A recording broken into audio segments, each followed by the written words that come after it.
Hi everyone, welcome back to my channel Warren Canonigo, and you're watching the FYI sessions where Filipino learners can savor bite-sized English lessons. And today I'm going to present to you batch 2 of my word encounter stories. Yes, I'll be sharing to you my experiences which allowed me or gave me an opportunity to meet new words. And the first story is about a certain color. There was one time when I was invited to a friend's birthday party, and one of the clique members, Barkada in Bisaya, one of the clique members asked me if I still remember the meaning of chartreuse. And although the word was really, really familiar, I was just honest in saying that I did not remember the color, but I thought that chartreuse is a crimson or deep red or a maroon color. And so since I have my Merriam-Webster app handy, I opened it and I discovered that basically chartreuse is a color which would be similar to yellow green, sometimes more on the yellow side, sometimes more on the green side, but definitely a combination of the colors yellow and green. Kind of like yellow green, but uh, may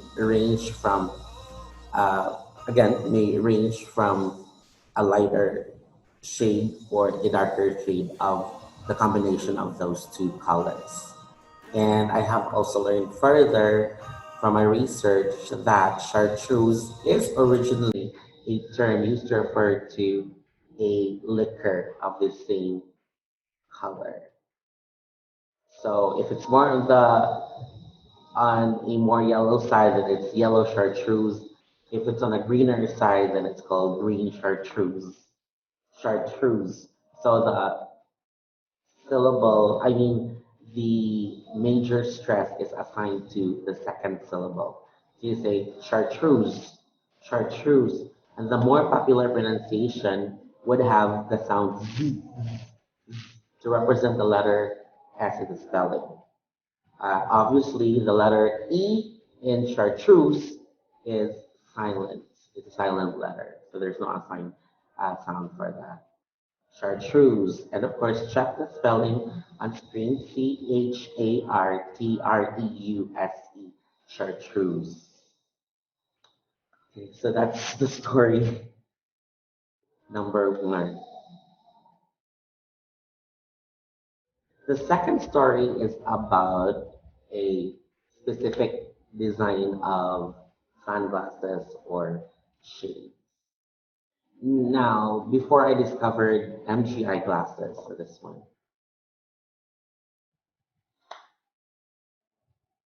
my kind of eyewear now is a medical eyewear. This is MGI Hospital Series I-Inspect M56 model. Before I discovered MGI, I don't really wear glasses because eyeglasses or sunglasses or whatever eyewear there is, because if I wear them, especially for fashion purposes, I get really dizzy. So I don't, or I have not really enjoyed that kind of eyewear look at the Summer MGI. But there was a time a few years ago, there was a time when I really forced myself to wear glasses because I don't want to go to school with swelling eye bags and red eyes. So I had some personal stuff going on at that time, and I had to grieve for a week. But at the same time, I also have to work in the morning. So to somehow conceal the reality, I went to my cousin's house and borrowed her shades first. But again, I did not have my own because based on my observation, I feel really dizzy wearing any type of eyewear. But at that time, I borrowed the shades of my cousin so that I can go to the mall without getting very, very conscious of my eye situation. And among the array of designs that were being displayed, this is what I actually fell in love with. This design.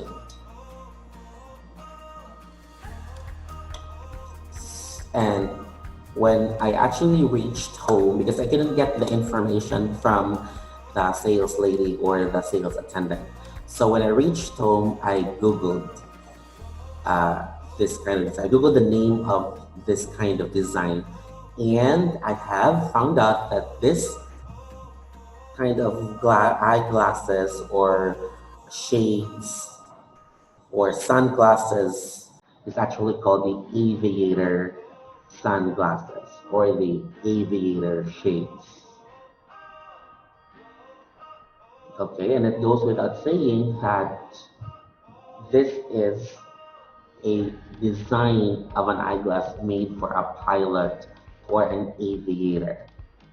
And the very first, the vintage aviator eyeglasses was produced in the 1930s. Again, intended for aviators and pilots during that time. But then again, it became already like an element of the fashion industry. So it's already an icon in itself in the fashion industry. So regardless of your vocation, application, or work, whatever, if you really want, then you can always buy an aviator shades. Okay, it's already very popular. This is actually an American design. Again, the vintage aviator glasses were made for American pilots and aviators in the 1930s. So this is the aviator sunglasses. But now I have MGI eyewear for protection. And I'm really falling in love with it. It's actually one of the loves of my life. Something that I can't leave the house without. Okay. So that's the second story. So we're done with the first two stories. And the third and the final story for this episode is about a long English word.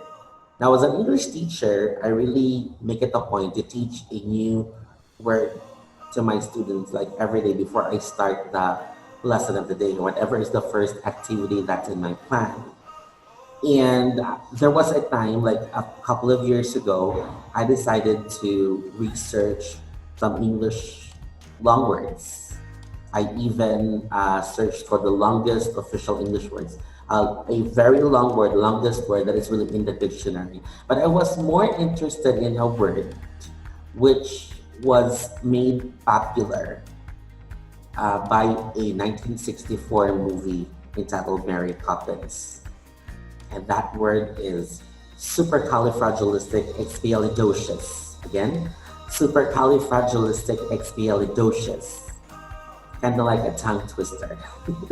It's actually a title of a song which was featured or used in that movie, the classical movie entitled Mary Poppins. And because of that, it became also a popular word. And according to some dictionaries, like dictionary uh, Cambridge.org, the meaning of supercalifragilisticexpialidocious is extremely good. So it's an adjective. And for me, it may not be the longest official word in the English lexicon, but it will remain to be my favorite long English word. Okay, so thank you so much for watching this episode today. I hope you have learned something. And I'll see you next time for more FYI sessions. Have a great day and I love you.